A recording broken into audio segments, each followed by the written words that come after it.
Toshkent offline kursimiz uchun oldindan to'lov qilib joy band qilish shartmi? Aslo shart emas. Siz master klassimizga kelib, qatnashib, keyin yoqsa to'lov qilishingiz mumkin. Ammo bor yo'g'i gruppaga 8 ta o'quvchi olinadi va bu kurs eksklyuziv kurs bo'lyapti. Ya'ni men oxirgi marta 2 yil oldin Toshkentda offline kurs o'tganman va men hozirgi bor yo'g'i bir haftalik safarim davomida talablarni inobatga olgan holda yana offline kurs tashkil qilyapman. Keyingi offline kurs qachon bo'lishini bilmayman va aynan shuni inobatga olgan holda katta ehtimol master klassimiz kunigacha offline kurslar uchun to'liq to'lov qilib ko'pchilik insonlar joyni band qilib qo'yishlari mumkin. Aynan siz o'zingizga joyni band qilmasangiz, keyingi kursga qolib ketishingiz mumkin.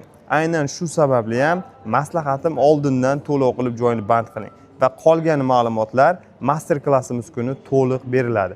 Agar sizga berilgan ma'lumotlar ma'qul kelmasa, to'lagan pulingiz to'liq sizga o'sha kuni qaytarib beriladi.